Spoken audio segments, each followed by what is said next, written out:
Oh, you always have something good to say. Usually come up with something funny. Yeah, we should come up with something funny next time. Well, hello, friends. Welcome to the Alma Weekly Stream. I'm your host, Joshua Timberman, Head of Community and Advocacy here at Alma. And today we're talking to our special guest, Heather Simon. Heather, please introduce yourself. My name is Heather Simon. I'm a technical community manager for Vault at Hashicorp, which means that I get to work with our amazing open source community, like a pillar of the business.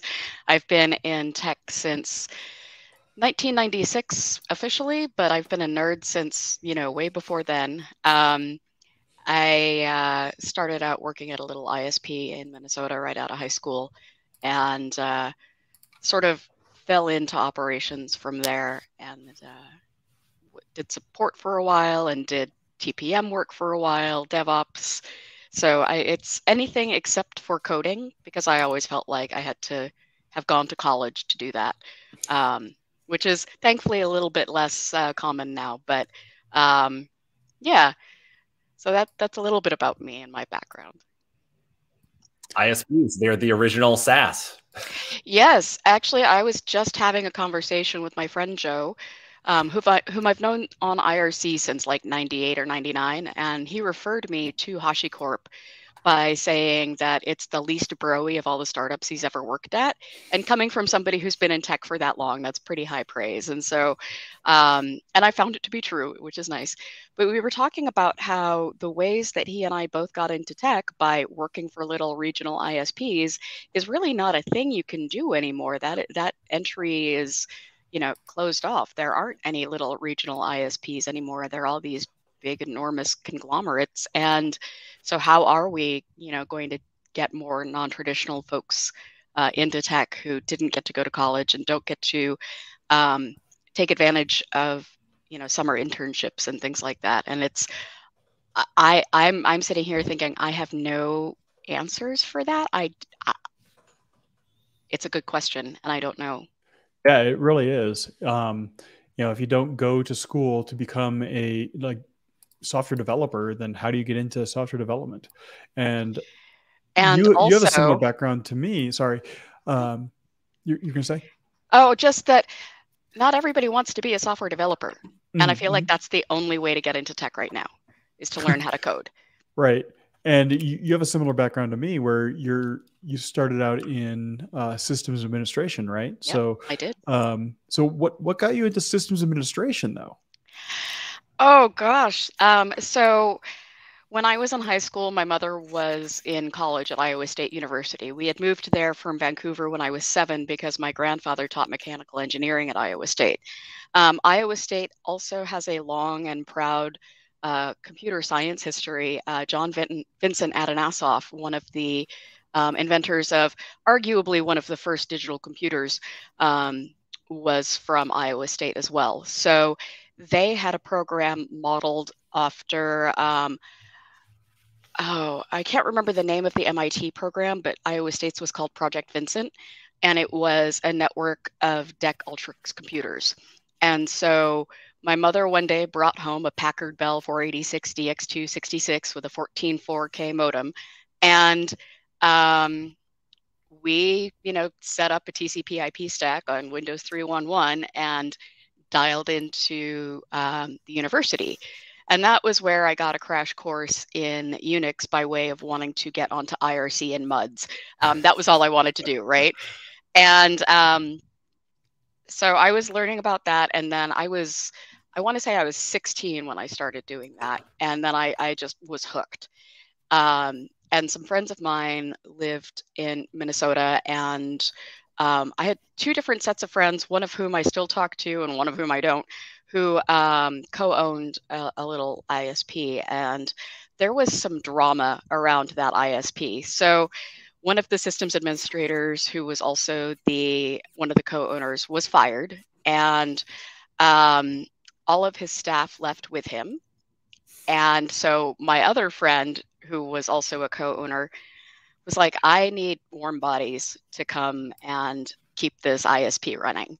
So I spent 72 hours in this tiny little office in downtown Minneapolis answering phones and getting yelled at Yeah, it was fun. And then I sort of graduated to helping people get online. And then after a while, so our servers there at this ISP were Solaris 2.5 and SunOS 414 for our Radius server, our authentication server. So, and all of our user editions were entirely manual, editing the Etsy password file, editing the Etsy shadow file, editing the Etsy group file, creating the home directory, changing the ownership, all of that good stuff. And our main sysadmin that I was working with had dyslexia, which is fine. You know, passwords would get fat fingered. That's easy to fix. A username would get fat fingered, and I'd be annoyed for half an hour. And so I went to go yell at him once about it. I was like, you know, JR, you got to stop typoing these these usernames. And he said, fine, you do it. And I said, fine, I will. And that was how I got started as being a systems administrator. Yep. There's the level of patience that I find people who had to do phone support for an ISP have.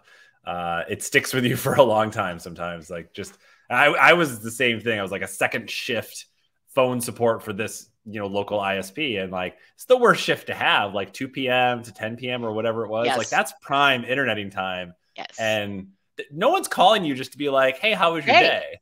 No, they're mad because something's broken. They're mad. They got home from work. It's 5:05 and they're just trying to get on the internet. Right. Exactly. They want to go play Diablo 2 on BattleNet and they can't. Yeah. Gosh, the original BattleNet. Yes. Oh yeah, that was a fun time back then. It served me in good stead though, because after I moved out to California in 2000, Netscape, back when Netscape was a thing, paid to move me out to California in 2000. And so I worked there for a little while and then I got laid off. Worked at Wells Fargo in Sacramento at their data center for their business banking group for a while. Got fired from that job. That's the one job I got fired from for patching the servers wrong. Well, they were Sun Enterprise, like E10K servers, right? And they were fragile systems to begin with. And I applied the quote unquote untested by us locally patch level. And the system rebooted, came back with terrible performance problems. And so I was the scapegoat for that one. It was fine. That was not a great job anyway. That was one of those jobs where I got switched from first shift to graveyard to first shift in like, yeah. And it was, I'd get maybe 3 days to recover and that was it. So that was okay by me. Yeah. But then I got hired to do technical support at Veritas down in Mountain View in 2002 for Veritas file system, cluster server, volume manager. And oh, that kind of Veritas. Yes. Yes. Yes. Yes. Oh my goodness. Yeah, all of those enterprise storage products. So that was, I think, other than being at Hashicorp, that's the job I've enjoyed the most because there was the idea of being handed a problem and working on it and figuring it out like a Rubik's Cube and handing it back and then not getting to work on the next thing. And that's something that I really enjoy doing and, you know, getting to help people. And I did take an immense amount of satisfaction from the number of people who would call up very, very, very upset at, you know, we had all kinds of amazing customers like ILM working on some Star Wars CGI, and they had file system problems. And, you know, there were really interesting technical things, but it was the soft stuff that was really interesting for me too, where I would go from being screamed at to an hour later being thanked profusely. And those were always the kinds of calls that made my day. And in a way, that's that kind of combination of old school nerdiness plus, you know, having to do real, you know, hard support. That is one of the things that I really get to enjoy about my current job, getting to support people and help solve their problems and do it in kind of bite-sized chunk ways and just being that glue role between the open source community and my engineers. Yeah. So what led you to Hashicorp? Well, my like I said, my friend Joe is a solutions engineer at Hashicorp. And I was miserable in my last job. It was essentially a startup that was a wholly owned subsidiary of a global conglomerate that was handed a pile of money and told, okay, hire 200 people. And I interviewed actually for a TPM style role, like a Scrum coach, et cetera, kind of role. And they decided that I was not as experienced as they would like, but they liked me personally. And, oh, you've got a whole bunch of site reliability and engineering experience. So would you like to interview for that? And I said, okay, great. And then I got there and they didn't have a production site. There was no S for me to RE. And,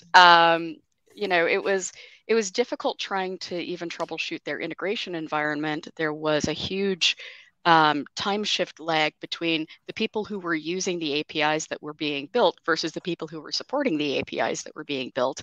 And so I would regularly come in and say, get told that somebody has lost a day of testing because we renamed an API. And it was not something where I felt effective, and I was really just sad and depressed about the whole thing. And Joe said, hey, so I work at Hashicorp, and we've got some developer relations gigs that are open if you're interested.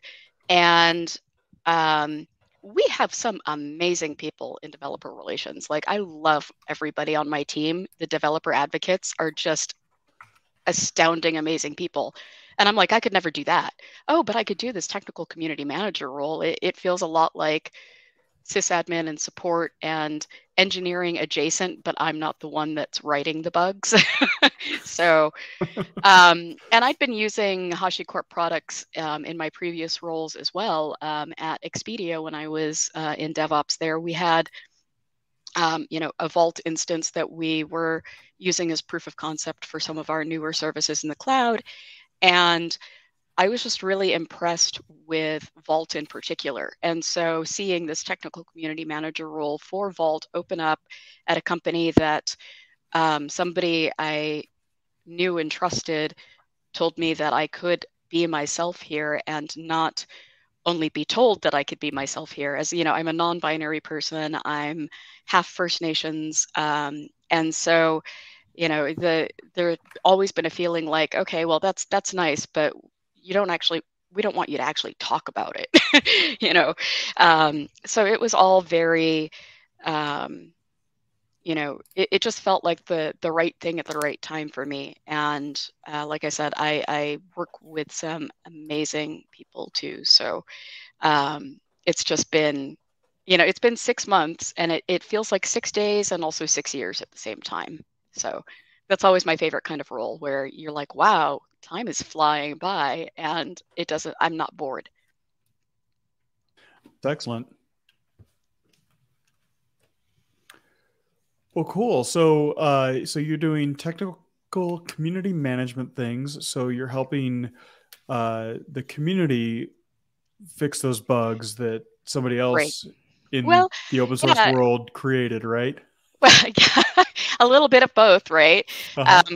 That's one of the things that's really interesting to me about the open source community is that, sometimes it's our bugs and sometimes it's somebody else's bugs, and we all work collaboratively together. Right now, our focus is on GitHub in particular with regards to issues that are reported or community pull requests, right? So a member of the community says, hey, I'd like to utilize this Vault plugin to add some functionality, or, I'd like to use a new storage backend, some database secrets engines, that kind of thing. Like they're just like, I'd like to help. And there are definitely a lot of people who catch some really, amazing things, or have some really great ideas about things that they'd like to see implemented.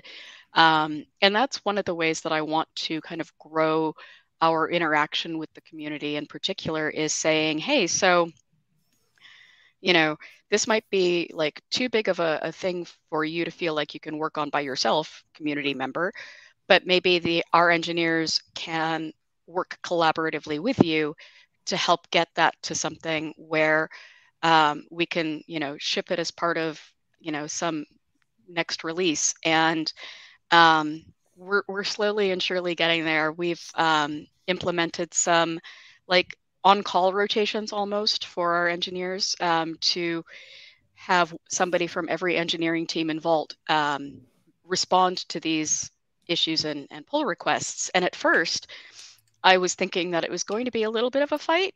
In past roles, I've experienced a lot of developers thinking of that kind of work as like janitorial maintenance kind of things.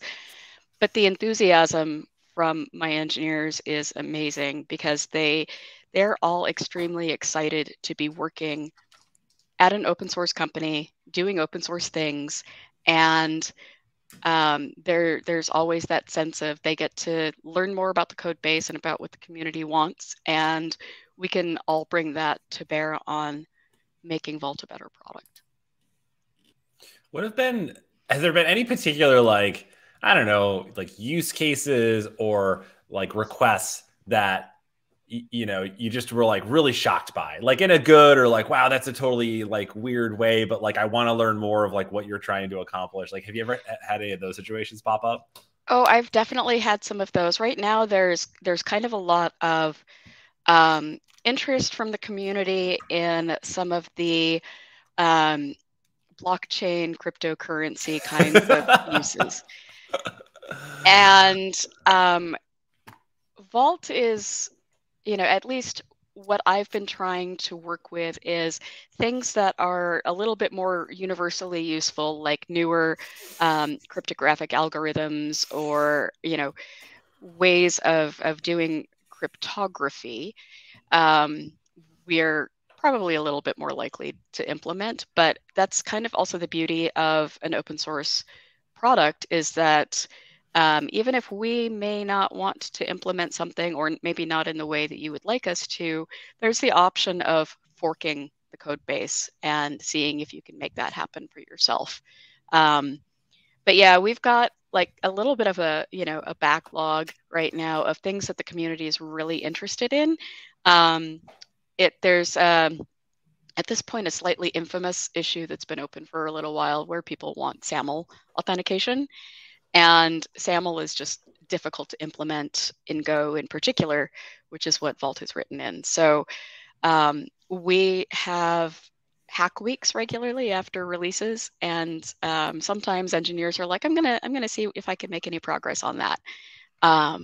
And that's always one of the things that it seems like from the outside that these issues aren't getting attention, but we're having conversations about, hey, is this something that we can reasonably do? And if not, is there a way we can maybe, move a little bit further towards it? And that's one of my goals, is to try and make the community feel much more heard than, hey, this issue's been open for 6 years and it's got 75 thumbs up on it. And, hey, hello, like, sometimes, people can feel like they're screaming into a void, even if they're not. And so I want to come back and close that loop for them about, hey, no, we hear you, I promise. Yeah. So how do you balance between getting community involvement on, the code is open, you can open a pull request versus getting the work onto the employees' ticketing systems, Jira board, whatever, GitHub issues, getting them involved. How do you strike that balance? Well, we use Slack a lot, obviously, being a remote first and distributed company, but I like to try and collaborate with all of my teams, including our product owners, the ones who are sort of, guiding us with their vision of whether or not these are, maybe requests that we want to implement and how we want to implement them. I think, for pull requests, especially because those are usually a little bit more time sensitive, because it's easy for a pull request to kind of go stale and then need more work to be mergeable again. Mm-hmm. for a lot of those, we use actually a GitHub project board that has a work stream specifically for community submitted pull requests. And that way we can keep track of those at a glance, and I don't have to be, randomly pinging my engineers every 5 minutes for, hey, have you seen this one? Hey, have you seen this one? Hey, have you seen that one? I like to joke a lot of the time that my job feels often a lot like Tom from Office Space, where I take the requirements from the customer and I present them to the engineers. It's like, yeah, I like to try and provide context in both directions and feel like I'm bringing some extra value to that. But there's several different ways we do that, from regular meetings to that GitHub project board for sure. Yeah, that movie is timeless for a reason. Like it still hits in all the right places. Oh Exactly. yeah. I saw that movie like 2 months before I graduated college, and I spent the entirety of my college time learning COBOL. And I saw that and I was like, I do not want to be Peter, because that guy is miserable. Yes, exactly. So exactly. I haven't written COBOL since the 90s in college. I feel like this is where, HBO, Silicon Valley, like maybe another 10, 20 years from now, people will look back on. So, oh gosh, can you imagine the jokes that are going to be made about Kubernetes as a legacy framework? Oh yeah, gosh. That was actually one of the things that really surprised me, was that when I was doing Veritas cluster server support and learning about basic clustering techniques, how applicable those still are with Vault and Raft. Mm-hmm. And, quorum management and leader voting and everything. It's all like, yeah, I remember that from VCS. Wow, that's awesome. Mm-hmm. Yeah. And one of the early implementations of high availability in the Chef server product was basically like old Sun cluster or Red Hat cluster shell scripts. Just yes, a really memorable implementation of all those things. You reach back into the recesses of your mind to think about those. Yeah, I actually entirely forgotten about Sun Cluster Server because you started using VCS and you're like, VCS is awesome. Well, we still had users who were running like Volume Manager on Sun Cluster Server. So mm-hmm. Yeah, I worked at IBM doing that kind of thing. It was a very involved. Oh no! Involved setup. There's that Control D that we were talking about. Yeah, Control D, that gets you every time. Yeah, I went to go click back to the private chat. And I clicked on login instead. Sorry about that. No worries. Pepcac. We thought it was Control D. Yeah, I mean, all right, it's 124. Out of here. Yep, totally. So on the note of high availability and keeping things from going down, can you tell us about one of your favorite incidents or outages that may have been stressful at that time, but you can definitely laugh about now? Yeah, I think one of the things that I was kind of really surprised about when I started at Expedia, thank you, Scott, was the number of outages that we had. Like, I never really had to deal with a code red incident support plan. They called them crisp, and they used Mir 3 to blast everybody whenever there was a crisp. But, there were just a lot of them. And so for a while, I ended up just, another day, another outage, bookings are flatlined. Okay, great. But I think my favorite was when I was in the partner payments team, and the partner payments team would settle up with our hoteliers, and, people would pay us for hotel rooms, and we would turn around and pay the hotel for the hotel room. And we had a SQL 2K8 cluster, actually 2 clusters. And one of the clusters was much more business critical than the other one. You know, they were both important, but one was like we were dead in the water for both our accounts payable reconciliation and our accounts receivable reconciliation. All of our batch jobs were, you know, based off of these. And the SQL clusters were well known within Expedia for being kind of special snowflakes. Don't touch them if you don't have to. Do not upgrade them. Do not look at them funny. There be dragons. Yes, they were, you know, sort of the dead raccoon of the DBA team. And at one point, they were doing a standard safe power path upgrade on the SAN. And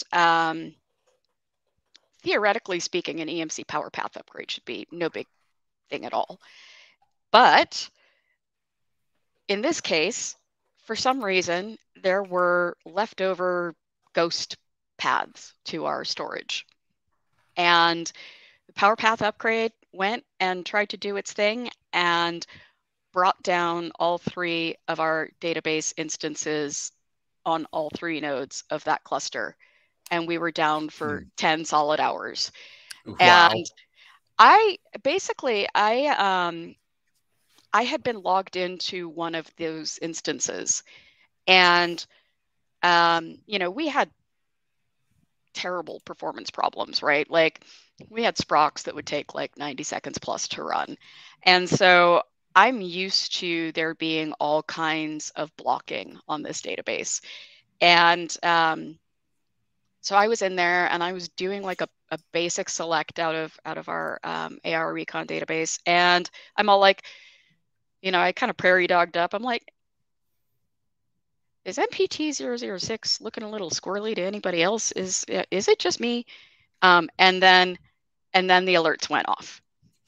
And it was, I tried to ping our DBA, our assigned DBA on Slack, and he was kind of ignoring me. So I literally ran downstairs and stood at his desk, and he tried to kind of push me off. Because he's like, yeah, I'm helping this other guy. I'm like, no, you're helping me, and you're helping me right now.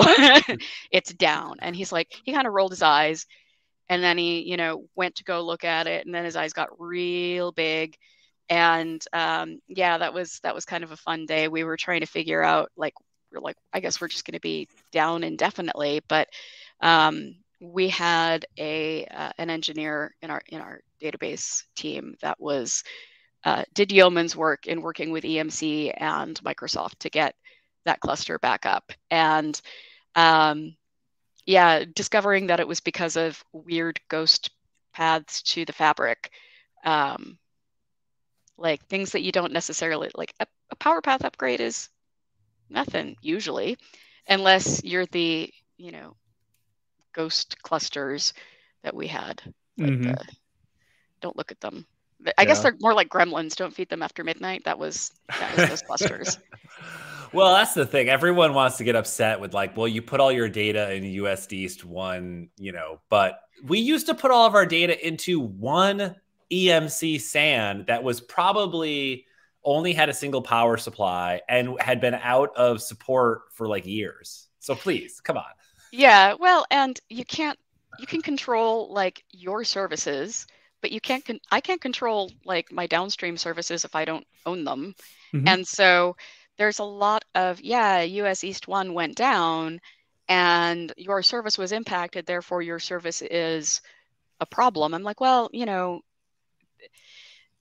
things interact in weird and you know, like unless you're actively doing a whole lot of chaos monkey engineering styles, it's almost impossible to figure out exactly how things are going to break until they break. And there's a whole lot of places that are not stable enough to even have chaos monkey like anywhere near, you know, in the same zip code. Like there's a whole lot of it's difficult to write services for scale. And you never know what it's going to end up looking like. we used to do Canary deployments, where 1% of our booking path traffic would go to the new version of the inventory search. And that was usually enough to help us detect big problems before they happened. But people are like, well, you just need to do more testing. But, you know, sometimes you have to get that scale of production level traffic before you can really figure out, because, and also users are great at figuring out new and interesting ways to break your product that you have never thought of before. Yes, it'd be so easy if we just didn't have these pesky users, right? I know. Wait a second. Yeah. And who would pay my bills? Yeah, that's the crux of it all. Yes, indeed. Yeah, the debates that we've always had across the internet for the last however many years AWS has been around is, you know, how to do multi-region, how to do multi-cloud failover. And back to your point, Pete, yeah, we ran all that on a single SAN. It may not have even been a SAN. It might have been just a disk array sitting in one rack. JBODs. Yep. There's more than one disk. It's fine, right? Like, yeah, it's got a RAID. Yeah, it's got RAID 5 and 5 disks, and one of them's down, but that's okay. We'll be fine. Wait, another disk went down? Better call Veritas and yell at them for RAID 5 losing 2 disks and all of my data. I never had any calls like that. I have to like hop in my car and quickly drive to the data center. Yes. Oh golly, yeah. Back in the Bay Area, that was awful. Like when I was at Apple, our data center was in Newark, and I lived in Mountain View. So getting up the peninsula and over was it the Dumbarton Bridge? I don't remember. And into Newark, and yeah, it was during bad traffic days. That was pretty bad too. Yeah, I can only imagine in the Boston area. At one point, I had a data center that was like right downtown, which from a disaster recovery standpoint, doesn't really feel great because it's near like a hub, right? But there it was fine. And, you know, if you could battle the city traffic, like as long as you have to go in during rush hour, it was hopefully good. But then we had actually moved to one like in the like western suburbs, and it was like reverse commute every time. So I'm just like, okay, like this was not too bad. If like something happens, like I can get out that way a lot easier. Expedia had a at least internally notorious outage before I joined. It was like 2010, I think, where there were some mishaps during some power maintenance in the data center. They had like 3 circuits, and they had like turned one of them off for maintenance, and then another one, and they were running on one, and they brought one up, and then everything just kind of went like collapsed in on itself. That's what I hear. I could entirely be wrong, but that's just what I remember having heard. And that was in Chandler, Arizona. And so they, you know, which is home to a great many data centers. And so when they decided that they needed some disaster recovery, they leased space from a data center in Phoenix, Arizona. And I'm like, but what if, like, and I think the answer that I got about aren't those awfully close together for true DR was, well, they're on different tectonic plates. I don't know if that's true either. I was like, I was told. I want to see the map on that one before I feel like that's okay. Never heard that before. You know, you often hear like, oh, well, different, you know, they have different vendors for power, different something, but like tectonic plates separation, that's new. The irony was that the Phoenix data center was better built and better engineered and better designed, and yet we got worse performance out of it because all of our services were, you know, designed to take advantage of all of Chandler's quirks and all of the ways in which it sort of grew organically. So, you know, great engineering is not always the same thing as achieving great results in the end, I guess. It's true. Yeah. The reason I went to work for the SANS Institute was because they needed to hire 2 sysadmins in the Denver area because Denver was determined to be the best disaster-free data center location in the country, because they had one data center on the East Coast in Virginia, and then another one on the West Coast in Oregon. And they wanted to have something that was centrally located for network performance reasons and low risk of disasters, because Denver doesn't really have many disasters. Like we'll get a snowstorm every few years. Yeah. Or like we had a tornado warning a couple of months ago, but like that was way out in the plains. So there was a tornado warning like out in one of the islands in the Sound here in Seattle a couple of months ago, I think. But of course, climate is not changing at all. No, of course not. It's just normal stuff going on. Yeah, that's just the normal stuff. Tornadoes on an island nowhere near Kansas. What? Yeah. Well, and I grew up in Iowa, and like I said, and so part of the reason that I love the West Coast is that I don't really have to worry about tornadoes. And then I'm like, oh, damn it, they followed me up here. Indeed. Well, cool. It seems we have some new friends in the chat today. Oh yeah. And we also have oh snap! Hey Cole. Yeah. So here, Cole is one of my lovely team members. Like seriously, these people are like, they make it look easy and they make it look beautiful. And I'm sitting over here going, I am a cave mushroom. But yeah, Herbie back there is everybody's favorite. He will regularly come crash my meetings. And during our team meetings, especially, people are like, hey, Herbie. They're more excited to see Herbie than they are me. They love me, but they love Herbie more. Isn't that the rule of like when the cat, like if the cat shows up in frame, like there must be close up of cat? Yes. Exactly. Well, same with dogs. Unless the cat wants to present its butt. But of course it always does, right? Oh, yeah. Yeah. And Herbie he's so frustrating because sometimes he very much wants my attention, but just out of frame. So it looks like I'm ignoring everybody in my Zoom chat, when really it's just Herbie is being demanding and needy. I am his person. And the fact that I work from home now is his favorite thing ever. Of course, yeah. When I leave the house, he wanders around and meeps piteously at my housemates. I spoil him, but that's mostly because he's got like urinary issues because he's a boy cat.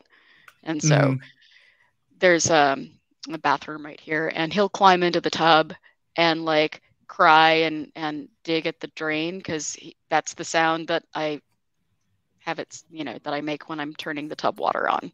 So I have to get up from meetings sometimes and go turn the tub water on for him, but that's okay. He's a very sweet boy. Indeed. He seems to be, and he's flomped down on the top of that couch perfectly. Yeah, they love that spot because there's a couple of windows, and especially when I have the windows open and they can supervise the neighborhood and chatter at the birds in the dogwood tree out front. They love that. Yeah. Our cat doesn't chatter at anything. She just wanders around the house and screams.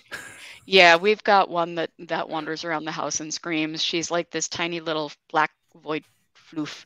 And what's kind of sad, though, is that she's getting older and she's got epilepsy now. So, and it's triggered by things like clacky, noisy keyboards. So even if I wanted to get a mechanical keyboard, which I really don't, but I like to try and keep them on the quieter side so that I don't give my cat a seizure. She gets CBD oil too, but she hates that. So. Indeed. Well, I would like to add another special guest to the stream. We've got our friend Scott has joined us. Oh, it's Scott, Scott. Friend of the pod. Hey, everybody. Yeah. Scott being the one who... Yes, Scott being the one who told me about y'all in the first place. He's like, well, he does this to me every time too. He's all like, hey, want to come join a Zoom with some people you've never met before and be an agent of chaos? Yes. I've only done that like 3 times. So You've done that like 5 times. It's just only the once I was able to join. But that's true. and it was like a quiet Thursday, and back when Scott was on, not today. Which, by the way, I had no idea about the timing of anything when you asked me. All I knew was that last week I couldn't do it because I was helping produce Hashi Talks Brazil. And I was like, I've been up since 4:30 in the morning. Bah. And how long have you been up today? I heard there's some news that happened. There might have been. Yeah, I actually have insomnia, and I woke up at 1:30 and I couldn't get back to sleep. Oh no. So after the first trade this morning, I went and took a nap so that I could get up and tidy my office and take a shower and be presentable and not being a cave mushroom for y'all. Yes. Yeah. And I'm just powering through it. Yeah. With as much coffee as possible, You're right? doing great. Yeah. And I just got a new toy. Like Oh? I literally just had to go and run, and because I just got a new toy. Oh my goodness. Snap. Yeah. What Oh in my. the world is that? It is a powered mixer. Or I'm sorry, it's Nice. just, Oh, wow. It's a mixer. I was going to say a power mixer. You make it sound like a KitchenAid. I know. Yeah, It's like, what you're stand. cooking? Yeah, right? Yeah. I will not go and grab the 2 15-inch speakers that are sitting in the living room now as well, because I had to buy a new PA for my practice space, basically. So Had to. Just had to. long story.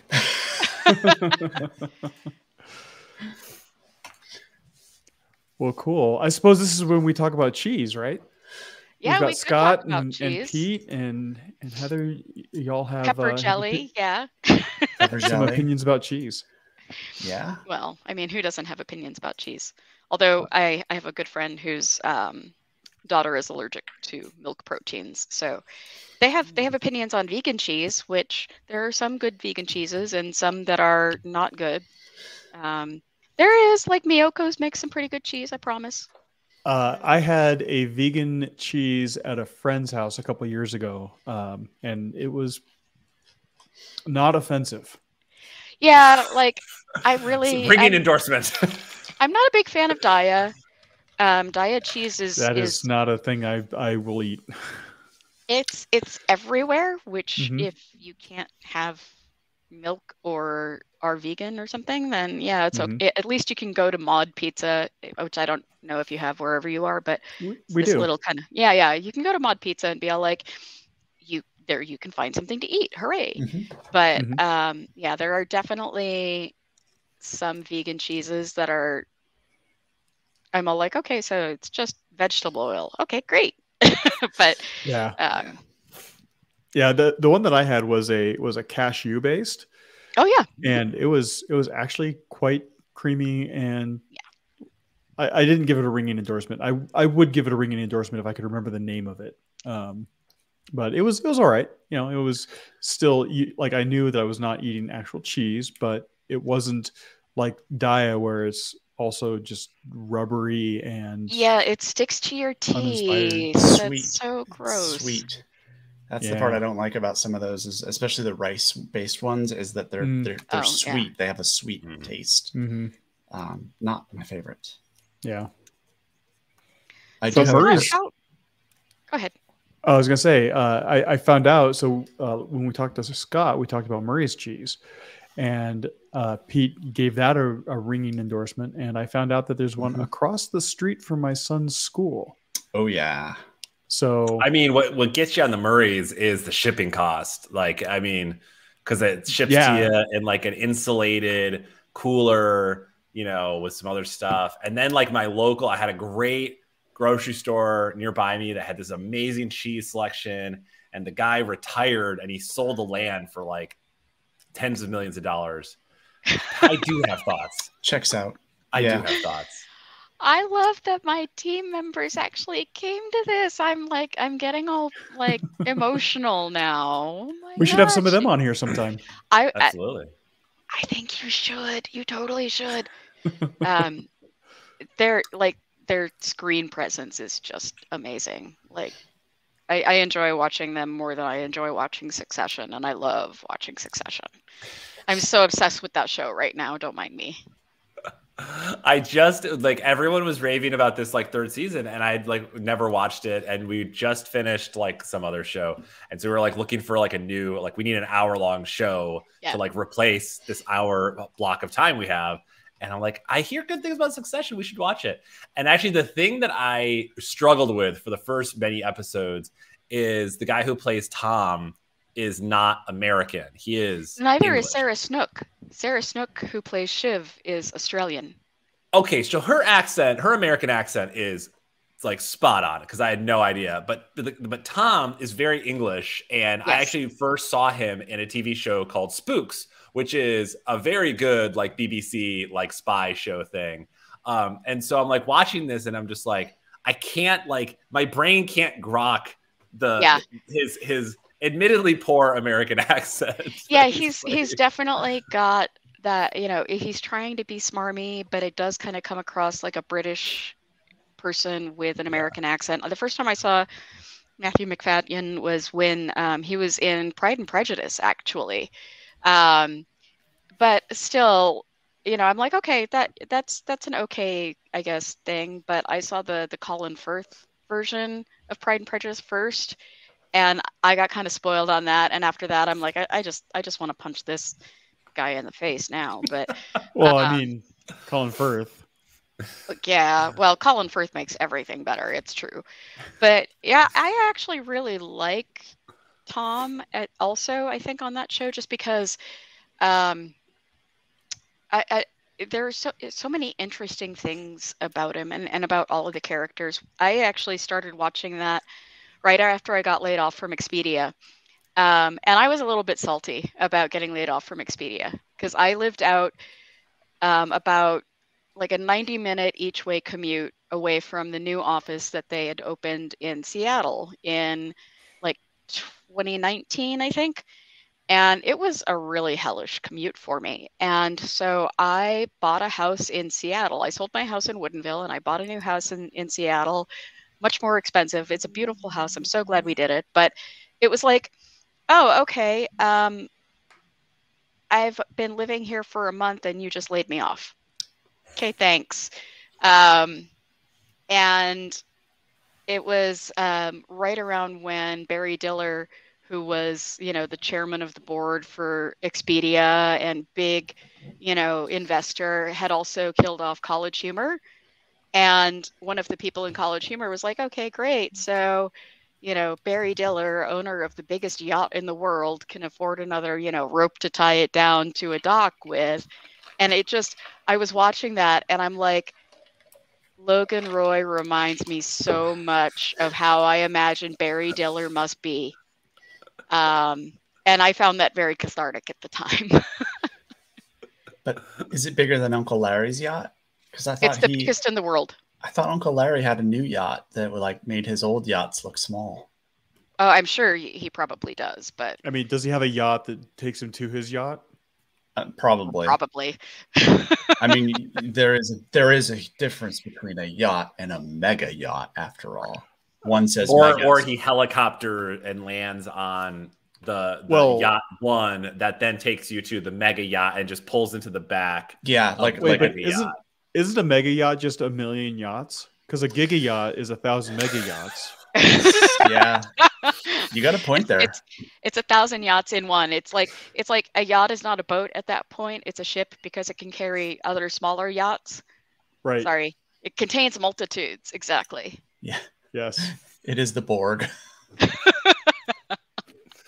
If he doesn't name his super yacht Borg, I feel like that's just wasted. Like, but that only works if that's a cube, and that's not really a great, you know, the fluid seafaring shape size. Exactly. I think we could probably carry this analogy further. Okay. See, I just really want to make it some more. I just really want to make a super yacht like Black Sabbath joke, but that's kind of a deep cut. So. Because Black Sabbath has a song called Supernaut. So. Oh, I see. I'm the kind of nerd that listens to like medieval folk and stuff. So, yeah. My ex-wife is a big metalhead. I am not, but she prefers like black metal and like Scandinavian black metal, but only if they're not fascists. So yeah, you gotta watch out for that. Yeah, you really definitely do. the hazard there. Yeah, you got to Google those people and make sure that they're not terrible. Right. Yeah. The 90s were kind of a terrible time for. Is that a Freya? It is a Freya. I love her little mittens. Yeah, I thought I did too. I'm like, I hear squeaking. I am actually kind of amazed that Herbie hasn't come up and been demanding again. Like, especially because all of his fans are waiting in the comments for Herbie. So I am like, it's so, oh my gosh. And Mike's here too. What? Oh my gosh, you guys. My friends, you folks. Yeah, I'm trying to eliminate you guys from my vocabulary as much as I can. I say folks a lot. I say people. I say friends. But still, sometimes I slip. Language is like that. We just try and do better every day. I just realized there's another tab for comments, and a bunch of people said hi to me over there, like 15 minutes ago. So hi. Well, just don't do what I did, which is try and click away from the comments and accidentally log your ass out. I actually did that the last, like when I was on I'm the stream. I'm not the only one. I actually closed the window entirely and then had to go back and find the link that Timberman sent me, and like it was a thing, especially because I had Twitch open, and so I could see them going, oh, what? Well, we scared you away. There's been a non-zero number of times when we've gone to start the stream, and then Pete's like, "Oh, I got to reboot. I'll be right back." It's like, I'll like open up the thing. I blame it on the M1 MacBook, where it's like a little too powerful to do simple things like have a microphone or a display, like play music or audio. And I'll join this chat, and it'll be like, "Hey, by the way, do you have a microphone?" And I'm like, "Yep, right here." And it's like, "Headphones? I don't see any headphones." And I'm like, "Right here." It's like, "Nope. They don't exist. Not at all." I'm like, okay, that's awesome. I would say that's not necessarily too powerful to do simple things so much as So drivers. You're saying computers were a mistake. You're running Arch Linux, then, is what you're saying. Yeah. We do have somebody in engineering that is running Linux as his daily driver. One of my team members runs Arch on his machine. His work machine. I'm not brave enough to run Arch. No, me either. I might run Mint, but that's because I've got like this mouse does not work on so many Linux distros. Yeah, like I need those buttons. Yeah. Well, same. I'm like, this actually will switch between machines too. It can pair to multiple machines, and I just press a button and it switches between them. And these do not work on Linux. Am I the only trackball weirdo? Like, no, this is my trackball. Okay. My trackball. Oh, I didn't even see that. Okay, thank goodness. All right, the thummy one. Yeah. Yeah, I'm not a thummy trackball, but I can definitely do the finger. Yeah. The finger trackball. I just a regular. My brain doesn't work mouse. that way. Wait. What is Taylor? Oh gosh. Yes. Taylor is so good at puns. Like if more Arch support. Yes. So, I like to think that I've got a pretty good pun game, but yeah, Taylor outdoes us all the time. He makes me look bad.